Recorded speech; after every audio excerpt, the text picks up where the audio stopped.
இப்போதைக்கு உலக அளவில் பெரிய ஆயுதம் அப்படிங்கிறது வேறு எதுவுமே கிடையாது, அணு ஆயுதம் தான். இந்த அணு ஆயுதத்தை அடிப்பதற்கு ஏதாவது இருக்கா அப்படின்னு பார்த்தா, புட்டின் அவர்கள் சொல்றது படி பார்க்க போனால் அந்த அணு ஆயுதத்தை எங்களுடைய ஓர்சனிக்கால ஓவர் கம் பண்ணிட முடியும் அப்படின்னு சொல்றார். அப்படி சொன்னது மட்டும் கிடையாது, 2025 எங்களுடைய பிளான் என்ன, 2030 எங்களுடைய பிளான் என்ன அப்படின்னு சொல்லி அடுத்தடுத்த மிசைலை அறிமுகம் செய்யறதுக்கு ரஷ்யா தயாராகி வருகிறது. ஸோ இந்த தயாரெடுப்பில் உக்ரைனுக்கு உதவியாக இருக்கக்கூடிய அமெரிக்கா மற்றும் சில நாடுகள் உக்ரைனுக்கு இன்னும் உதவியாக இருந்தால் மட்டும்தான் ரஷ்யாவினுடைய எதிர்ப்பிலிருந்து உக்ரைனை காப்பாற்ற முடியும். இப்போதைக்கு உக்ரைனுடைய டிஃபென்ஸ் பட்ஜெட் மட்டுமே கிட்டத்தட்ட 52 பில்லியன் அமெரிக்க டாலரா உயர்ந்திருக்கிறது அப்படின்னு சொல்ற தகவலும் வெளியாக இருக்கிறது. ஸோ ஜெலன்ஸ்கி அவர்களை பொறுத்த வரைக்கும் அடுத்த ஒரு வருடம் ரொம்ப இம்பார்ட்டன்ட்.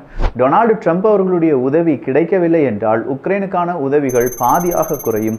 அப்படி பாதியாக குறையும் பட்சத்தில் இவங்களுடைய டிஃபென்ஸ் பட்ஜெட்டாக இருக்கட்டும், இல்லாட்டி அடுத்த லெவல் ஆஃப் காய் நகர்த்தலாக இருக்கட்டும், இதெல்லாம் எப்படி நடக்கும் அப்படிங்கிறதுல ஜெலன்ஸ்கி அவர்களுக்கு ஏகப்பட்ட குழப்பங்கள் இருக்கலாம்.